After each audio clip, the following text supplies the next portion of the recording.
안녕하십니까. 신인근의 국방TV 시큐리티 뉴스입니다. 자, 오늘도 우크라이나 전황 알려드리도록 하겠습니다. 자, 우크라이나가 이거 아무리 봐도 미군이 지금 전쟁을 지휘하고 있는 거 아닌가 라는 생각이 듭니다. 왜냐하면 미군의 전쟁 스타일이죠. 효과 기반 작전, 적의 헤드를 치고 그리고 그 헤드로부터 내려가는 통신, 보급 이런 것들을 마비시켜서 완전히 신경을 마비시키고 그렇게 해서 아무것도 할 수 없는 상태를 만들고 각각의 부대들을 고립시켜 놓은 후에 이제 후속 기동부대를 집어넣죠. 그렇게 해서 걸프전, 이라크전 다 그렇게 했죠.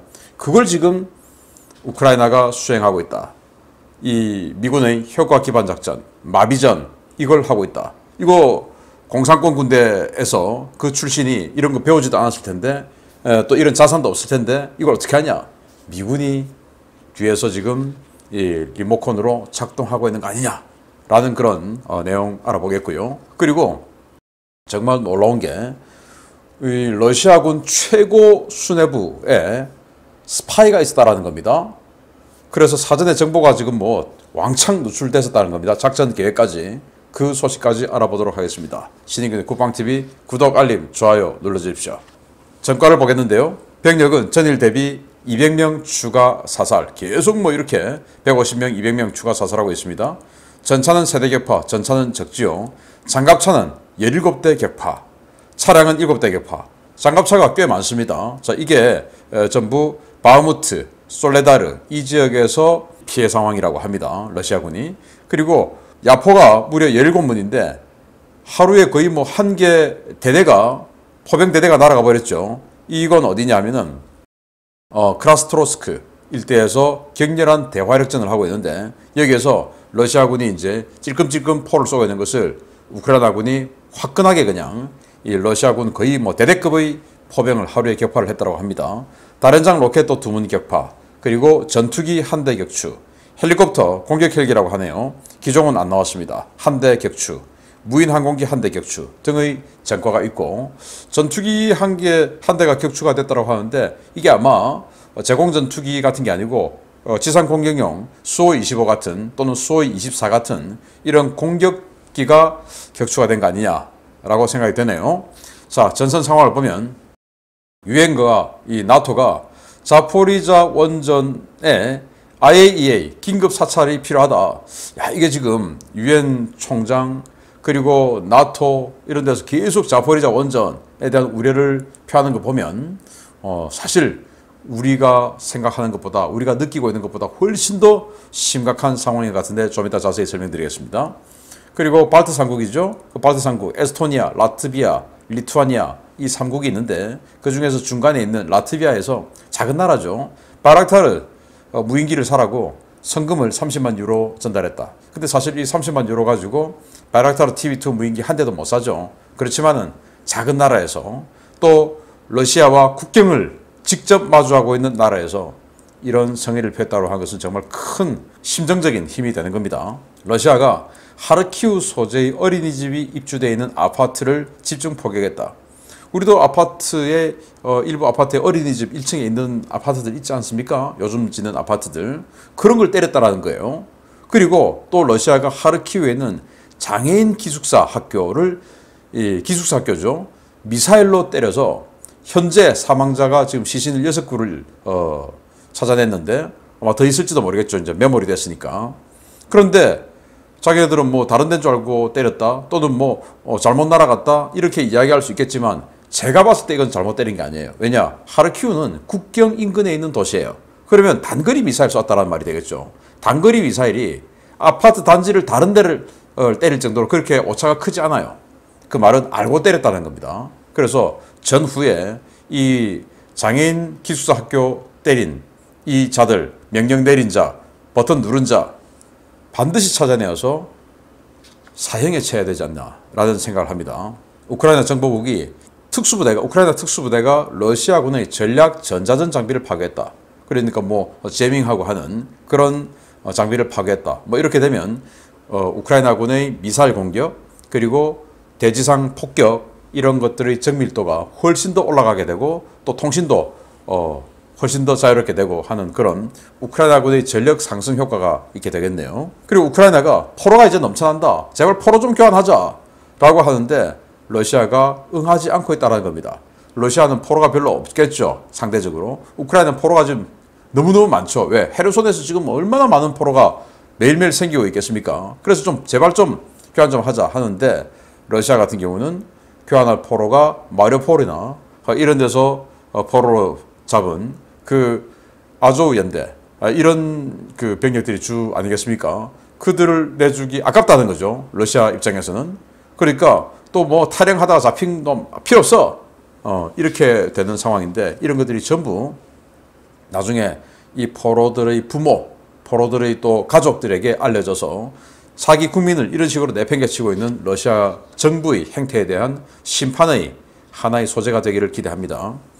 그리고 러시아가 정말 놀랍게도 이제 60세 미만의 예비군 자원들에게 동원될 수도 있으니까 준비해라 라고 하는 통지서를 날렸대요. 이건데요. 60세 미만. 그럼 저 같은 사람에게도 이런 게 날라왔다는 겁니다. 우리나라로 치면. 우리나라는 예비군 7년차까지 하죠. 그럼 민방위 합니다. 그럼 민방위 끝나면 우리는 뭐 내가 병력을 하고 있어? 아무도 생각 안 하죠. 물론 이제 국가총력전이 되면 뭐 45세까지 그 이후에 또 뭐 몇 세까지 불러서 전투원이 아니고 노역 그러니까 뭐 탄약을 날아준다든지 참호를 싼다든지 이런 노역에 동원할 수는 있겠지만 전투원으로는 사실은 이 예비군 7년차까지면 끝이죠. 근데 여기 지금 60세까지 동원할 수 있으니까 주소 체크하고 주소 틀린 사람 있으면 빨리 신고하고 이런 게 날아왔다는 겁니다. 러시아 앞으로 어떻게 될까요? 국내 민심이. 그리고 미국 전쟁연구소 ISW가 러시아가 크림반도를 방어하는데 자신감을 점점 상실하고 있다. 왜냐? 크림반도가 이제 하루가 다르게 계속 두들겨 맞고 있어요. 또 맞았어요. 또 제가 좀 이따 알려드릴 텐데 그러다 보니까 이제 크림반도 이거 지금 포기해야 되는 거 아닌가? 이거 어떻게 해야 되지? 하는 이런 겁에 질려 있다. 왜냐? 크림반도를 지키기 위해서 S-300, S-350, S-400, 판칠, 부크, 토르 이런 최신형 장거리 방공 시스템 또 단거리 방공 시스템 완전히 다층 방어 시스템을 여기저기 구축해놨는데 다 뚫리고 지금 두들겨 맞고 있으니까 이거 어떻게 되냐? 겁나는 것이죠. 이렇게 크림반도가 공격을 받게 될 줄 꿈에도 몰랐을 겁니다. 러시아가 바흐무트와 솔레다르 방면에서 우라 돌격을 하다가 실패해서 많은 병력 손실과 장갑차가 파괴됐다라는 소식이고요. 우크라이나는 이 러시아의 포병을 크라스토르스크 일대에서 대활약전을 통해서 한 개 대대분을 박살을 냈다. 그래서 이제 야포 117문 그리고 다른장 로켓 2문 격파의 전과가 이런 데서 나온 겁니다. 우크라이나가 러시아의 전방 탄약고를 동시다발적으로 공격해서 8월 17일 하루에만 무려 5개소를 파괴를 했답니다. 그것 제가 좀 이따가 자세히 알려드리겠습니다. 이런 전선 상황을 가지고 주요 소식 알아봅니다. 첫 번째입니다. 러시아군이 장악하고 시설 곳곳을 파괴하고 있는 자포리자 원전 상황이 대단히 심각하게 전개되고 있습니다. 유엔과 나토, 우크라이나 정부가 자포리자 원전에 대한 즉각적인 사찰과 안전 조치를 러시아에 요구하고 나섰습니다. 현재 자포리자 원자력 발전소의 상황은 위태로우며 이 문제를 논의하기 위해 안토니오 구테르스 유엔 사무총장과 레제프 에르도안 튀르키예 대통령이 키이우에 도착했다고 볼로디미르 젤렌스키 우크라이나 대통령이 현재 시각 8월 18일 대국민 담화를 통해 밝혔습니다. 젤렌스키 대통령은 우크라이나는 국내 원자력 과학자들과 기술자들, 외교 라인의 역량을 집중해서 국제원자력기구와 자포리자 원전의 국제조사단과 복구단을 보내기 위한 최선의 노력을 경주하고 있다 라며 러시아는 안전을 위해 아무 조건 없이 즉각 원전과 원전 주변에서 철수하라 라고 요구했습니다. 우크라이나를 방문한 구테르스 유엔 사무총장과 에르도안 튀르키예 대통령 역시 러시아 측에 문제 해결을 위해 전향적인 태도를 취할 것을 요구하며 원전 일대에서의 적대 행위 중지와 IAEA 요원의 원전 사찰을 허용하라고 러시아 측에 요구했습니다. 나토도 나섰습니다. 옌스 스톨텐베르그 나토 사무총장은 현지 시각 8월 17일 오후 긴급 기자회견을 열고 지금 러시아는 자포리자 원전을 군사적으로 통제하고 위협함으로써 우크라이나는 물론 이웃 국가와 국제사회 모두를 위험에 빠뜨렸다 라며 러시아는 즉각 IAEA 사찰을 허용하고 모든 러시아군 병력과 전투장비를 원전에서 철수시켜라 라고 강도 높게 요구했습니다. 상황이 이렇게 급박하게 돌아가고 있는 것은 자포리자 전선에서 수세에 몰린 러시아군이 자포리자 원전을 방패막이 삼아 이곳을 군사 기지화했기 때문인데요. 러시아는 원전 부수 건물 몇 개소를 파괴하는 자작극을 벌이고 이 피해가 서방의 사주와 지원을 받은 우크라이나 하이마스 포격에 의한 것이라고 주장하고 있습니다.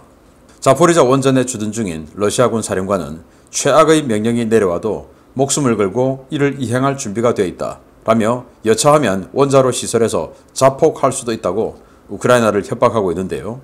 전문가들은 러시아가 원전의 감속과 냉각을 제어하는 부수 시설을 파괴해 노심 멜트다운을 일으키는 최악의 시나리오를 우려하고 있습니다. 6개의 원자로가 설치되어 현재 4기가 가동 중인 자포리자 원전은 멜트다운이 발생해 방사능 유출이 일어날 경우 체르노빌 착륙과는 비교할 수 없는 초대형 참사가 예상되고 있는데요. 러시아군, 인간이라면 제발 이성을 되찾기 바랍니다. 튀르키예 대통령도 갔어요. 왜냐? 흑해 건너편이 바로 튀르키예니까 이렇게 여기에서 뭐 원자력 이 발전소 원자로 4개가 만약에 사고가 나버리면 그게 이제 흑해를 건너서 튀르키예, 터키 땅으로도 그 방사능 낙진, 방사능 물질 이런 것들이 밀려올 수 있죠. 그러니까 남의 일이 아닌 겁니다. 그 옆에 있는 루마니아, 뭐 이런 많은 나라들이 폴란드, 또 발트 3국, 또 러시아 본인들도 마찬가지고 굉장히 큰 위험에 빠뜨려질 수 있죠. 왜냐? 체르노빌은 한 개 원자로가 그런 식으로 사고가 났는데 여기는 지금 4개, 그리고 토탈 6개가 있고 가동되고 있는 게 4개 있어요. 얼마나 큰 위험입니까? 이걸 러시아군이 지금 장악하고 여기다가 군사시설을 만들고 여기다가 이 원자력 발전소 시설에다가 탄약고를 만들고 또 원자력 발전소 부품을 하나하나 빼가고 또 원자로가 계속 되면서 가동이 되면서 여기에 추가 부품, 교환 부품 이런 것들이 계속 들어가야 되는데 지금 러시아군이 장악하고 있으니까 그런 이 운영 유지, 교환, 정비 이게 제대로 못하는 거죠. 그래서 IAEA가 이걸 봐야 된다. 봐야 뭐가 더 필요한지 어떤 걸 정비해야 되는지 알 수가 있다. 그러니까 당장 사찰 받아라 라고 하는 걸 러시아는 지금 못 받겠다라는 거예요. 참 어이없습니다. 빨리 정신 차리고 국제 이 인류 평화를 위해서 이건 뭐 전쟁의 승리 이런 거 떠나서 인류 평화를 위해서 빨리 사찰 받아들이기 바랍니다. 두 번째입니다. 7월 하순부터 우크라이나 전쟁의 주전장이 된 남부전선의 러시아군, 이제 옥새와 항복, 도주 셋 중에 하나를 고를 시간이 온 것 같습니다. 우크라이나군이 현지 시각 8월 17일 하루에 무려 5개소의 탄약고를 초토화시켰으며 이로 인해 남부전선 러시아군의 탄약이 거의 바닥났다는 소식입니다. 우크라이나군이 전투기와 공격기, 전술 탄도미사일과 하이마스 등 합동 자산을 동원해 헤르손과 자포리자, 도네츠크, 크림반도에 위치한 5개의 대규모 탄약고를 초토화시켰으며 지난 며칠간의 연이은 공격으로 남부전선 러시아군의 탄약 재고가 바닥을 드러내고 있다고 복수의 오신트 소식통이 현지 시각 8월 18일 전했습니다. 지난 7월 하순부터 8월 초까지 진행된 대대적인 방공망 제압 작전으로 러시아군의 방공자산을 완전히 무력화시킨 우크라이나군은 그야말로 물 만난 고기처럼 전선 전역을 휩쓸며 러시아군의 탄약고와 지휘소를 연쇄 강타하고 있는데요.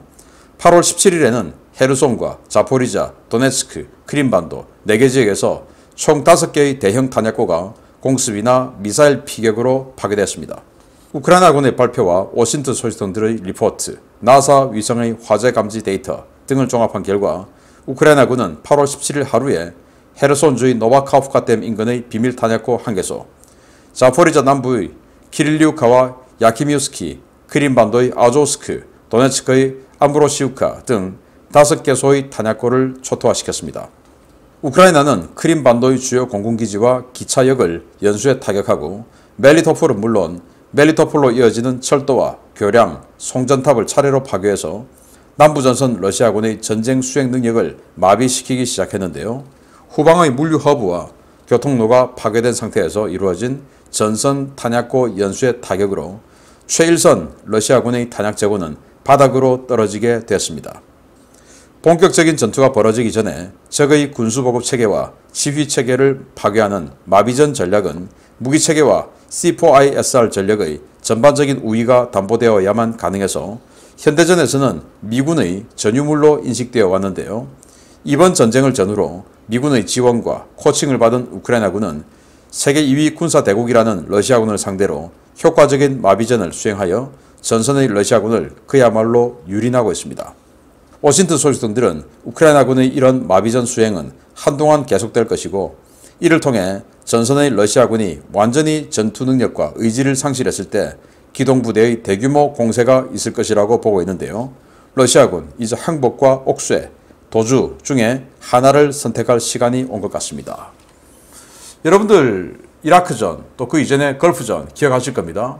미국이 전쟁 시작 전에 토마호크 순항미사일 어마어마하게 때리고 그리고 폭격기 들어가서 핀포인트 타격해서 통신시설 또 유리저장고 탄약고 이런 것들 다 파괴하고 그리고 전투기들 들어가서 더 정밀도 타격하고 그리고는 이제 완전히 이 최고 수뇌부에서 말단 이 전투부대로 내려가는 통신 이런 거 다 신경을 다 끊어버리고 그리고 나서 이제 기동부대, 공격부대들이 들어갔죠. 그래서 보름 만에 바그다드까지 들어가 버렸고 이랬던 게 바로 효과 기반 작전에 의거한 마비전이었습니다.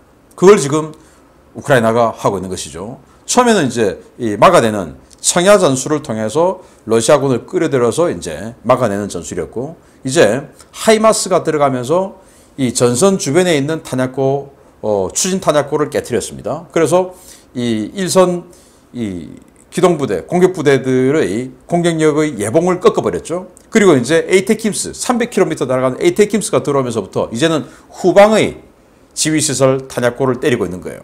그러니까 이제 헤드로부터 말단 BTG 대대 전술단까지 이제는 지휘 통제 체계가 제대로 안 내려가는 거예요. 신경이 끊어져 버렸으니까. 그리고 피가 돌잖아요. 군수 보급 다 끊어버렸으니까. 그렇게 해서 이 전투부대들인 대대 전술단이 마비가 되는 겁니다. 이 마비전을 지금 우크라이나가 수행하고 있는 거예요. 그래서 아니 우크라이나가 그렇게 자꾸 이기면 헤르손 진작에 탈환하고 진작에 다 탈환해야지 왜 아직 안 하는 거야? 신인균 너 거짓말이야. 자 이렇게 하지만 이게 바로 효과 기반 작전에 의한 마비전이에요. 바로 미군의 전술이죠. 그건 제공권 확실하게 장악하고 그리고 이 장거리 정밀 타격 능력 이런 것들이 압도적으로 우위에 있는 이런 군대만 할 수 있는데 이제 미군의 지원 다 받으니까 그걸 하는 거죠. 그래서 지금 이 걸프전 할 때 이라크전 할 때 계속 폭격만 하던 바로 그 시점이 지금 현재 시점이다라는 거죠. 그래서 이 지도 한번 보시면 지금 7월 31일부터 계속 이렇게 큰 폭격이 있었는데 그 중에서도 이제 최근 한 3, 4일 동안 이루어진 폭격 한번 보면 이렇게 많아요. 헤르손과 노바카호프가 계속 때리고 있으니까 날짜 따로 안 적었습니다. 그런데 여기 보시면 도네츠크 바로 밑이죠. 암브로시우카 8월 17일 그리고 여기 키릴리우카 8월 17일 이 키릴리우카 옆에 또 있습니다. 야키뮤스키 여기 너무 겹쳐가지고 안 적었는데 야키뮤스키 대형 탄약고예요. 그리고 여기 아조스크 이런데 이렇게 해서 하나, 둘, 셋, 넷 그리고 헤르손 5개의 노바카호프카죠. 여기 비밀 탄약고 해서 5개의 대형 탄약고를 단 하루에 격파시켜버렸다. 이런 엄청난 전과를 지금 올리고 있는데 처음에 탄약고 한 개, 대형 탄약고 한 개 폭파됐어. 이런 거하고는 이제는 차원이 다른 하루에 5개의 대형 탄약고가 날아가 버렸다. 이제는 쓸 탄약이 없어지는 상태까지 가버렸습니다. 이야. 그러니까 이거 보면 미군이 거의 전쟁을 수행하는 거나 마찬가지 아니냐라는 생각이 드는 거죠. 이길 수가 있습니까? 거기다가 지금 제가 또 알려드릴 자기 내부에 적에 대한 협조자가 있고 그 적에 대한 협조자, 그 적은 미군이고 그 미군이 전적으로 지원해서 전쟁을 수행하는데 이길 수가 있습니까? 보겠습니다. 국가 안보에 있어서 가장 무서운 적은 외부의 적이 아니라 내부의 적이라는 이야기가 있습니다. 지난 6개월간 전쟁에서 상상을 초월하는 무능을 보여주고 있는 러시아군 최고 수뇌부에 우크라이나 측과 내통하는 인물이 있었으며 이들 덕분에 우크라이나가 미리 전쟁에 대비할 시간을 벌였다는 충격적인 폭로가 나왔습니다. 지난 2월 24일 러시아의 대대적인 침공으로 시작된 우크라이나 전쟁은 지난해 7월 이미 이상 징후가 감지되고 있었으며 일부 러시아 장성이 지난해 우크라이나 측의 침공과 관련된 정보를 넘겼다고 워싱턴 포스트가 현지 시각 8월 17일 보도했습니다. 워싱턴 포스트는 정보당국 관계자들의 인터뷰를 종합해 보도한 특집 기사에서 미국은 지난해 7월부터 러시아의 이상 행동을 감지하기 시작했고 21년 10월에는 러시아가 우크라이나를 침공할 가능성이 100%라는 결론을 내렸다고 전했습니다. 미 정보당국은 지난해 7월 푸틴 러시아 대통령이 러시아와 우크라이나의 역사적 단일성이라는 7천자 칼럼을 관영 매체에 쓴 직후 푸틴의 우크라이나를 침공할 가능성이 있다고 판단했습니다. 당시 푸틴은 칼럼에서 원래 우크라이나는 러시아의 일부였지만 서구 세력의 책략에 의해 빼앗긴 땅이다 라며 우크라이나를 되찾아와야 한다고 주장하는 내용의 칼럼을 썼는데요. 미 당국은 이때부터 크렘린에 대한 첩보 활동을 강화해 러시아의 이상 징후를 추적해 왔던 것으로 전해졌습니다. 놀라운 것은 개전 4개월 전 러시아군의 작전 계획이 이미 서방 측에 완전히 노출되어 있었다는 것입니다. 미국은 21년 10월 초 백악관에서 긴급 대책회의를 열었는데요. 당시 에이브릴 헤인즈 국가정보국장과 마크 밀리 합참의장은 러시아군의 작전 계획을 입수해 NSC 구성원들에게 브리핑하며 러시아가 어떤 작전 목표를 가지고 어떻게 우크라이나를 침공해 들어갈 것인지를 설명했습니다. 미국이 러시아의 작전 계획을 입수할 수 있었던 것은 소련군 시절부터 동고동락했던 우크라이나군 장성들과 러시아 일부 장성들 간의 친분이 결정적이었는데요. 러시아군 몇몇 장성은 지난해 9월부터 침공 일자와 루트, 작전 계획에 대한 개략적인 내용을 전화나 암호화된 메시지로 우크라이나군 장성들에게 전달한 것으로 전해졌습니다. 우크라이나 정부는 국민 혼란을 막기 위해 개전 직전까지 이 같은 사실을 철저히 비밀에 붙이고 미국과 협력해 청야 전술을 골자로 한 전쟁 준비에 들어갔는데요. 이 때문에 미국은 개전 직전 우크라이나군의 작전 수행에 필요한 제블린과 스팅어 등 보병용 무기체계들을 대량으로 공급하고 우크라이나군에게 시가전 특훈을 제공하는 등 철저하게 전쟁을 준비했습니다. 당시 미국은 첩보 자료들을 나토 핵심 동맹인 독일과 프랑스에게 공유하여 공동 대응을 촉구했는데요. 앙겔라 메르켈 독일 총리와 에마누엘 마크롱 프랑스 대통령은 러시아가 그럴 리 없다. 아프가니스탄에서 추태를 보인 미국이 이제는 유럽에서까지 혼란을 만들어야 한다. 라며 강력하게 러시아를 옹호했던 것으로 알려졌습니다. 이 같은 소식이 전해지자 미국과 유럽 네티즌들은 러시아군 최상층에 스파이가 있었다는 것에 놀라워하면서도 PC주의에 빠져 위기를 키운 메르켈과 마크롱을 맹렬히 비난하기 시작했는데요. 가장 위험한 적은 밖이 아니라 안에 있는 것이라는 동서고금을 초월한 진리가 이번 우크라이나 전쟁에서도 입증되는 것 같습니다. 작년 10월에 러시아군 최고 지부의 장성 일부가 자기와 친분에 있는 우크라이나 장군들에게 작전 계획, 그리고 침공 일자, 그리고 개략적인 루트 이런 것까지 알려줬다라는 거예요. 그러니까 준비를 했죠. 그래서 최초에 미국이 제벌린 어마어마하게 많이 주고 하니까 아니 이걸 막 더 센 거 주지라고 했는데 이게 다 계획이 되어 있던 것이죠. 그래서 청야전술, 그러니까 훅 들어오게 만들어가지고 보급선을 길게 만들고 그리고 그들의 어떤 그 부대의 이 폭을 아주 좁게 만들고 그렇게 해서 이제 제벌린 또 스팅어 이런 것들로 보병 무기로 다 깨버리고 그 사이에 이제 중화기들 국제적으로 지원받고 그렇게 해서 러시아군의 침략군들을 몰아내고 그런 이제 전선을 다른 데로 모아서 계속 이제 깨나가고 지금의 일까지 이제는 더 우위를 차지해서 마비전에 들어가는 이런 것까지 설계가 됐다는 겁니다. 왜? 미리 알아버렸으니까. 1991년 소련이 무너졌는데 지금 이런 게라시코프나 또 그 세르게이 쇼이구 같은 사람 55년생이에요. 당연히 쇼이구나 게라시코프 같은 사람하고 소련 시절부터 군대 생활 같이 한 장교들이 천지로 있었겠죠. 그리고 91년 같은 경우만 하더라도 사관학교 졸업하고 이제는 그 병과학교 가던 그런 사람들이 지금 제 나이예요. 제가 87학번이니까 제 나이만 돼도 사관학교 졸업하고 같이 지금 우크라이나 장군들과 이 러시아 장군들이 같이 사관학교 졸업하고 그리고 같이 기갑, 보병, 포병, 병과학교로 가서 같이 공부하다가 어느 날 갑자기 한 2년 공부했는데 사관학교 다 같이 다녔고 같이 졸업했고 그런데 갑자기 소련이 무너졌어. 야 니들은 우크라이나로 가. 니들은 러시아로 가. 해가지고 헤어진 거예요.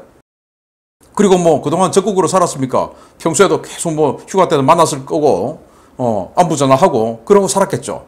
그러다가 이제 2014년 이후에 급격하게 사이가 틀어져서 조금 조심을 했겠죠. 그런 사람들이 이제 뭐 미국의 지원으로 돈을 줬든지 뭐 어떤 수단을 썼든지 간에 협조를 했다라는 건데, 놀라운 것이 메르켈 독일이죠. 그리고 프랑스 마크롱, 아니 러시아가 그럴 리 없다 라고 하면서 준비를 안 했다는 거예요. 영국은 우리도 알고 있다, 같이 준비하자 라고 했다는데, 정말 PC주의 좌파들 조심해야 됩니다. 마치겠습니다. 감사합니다.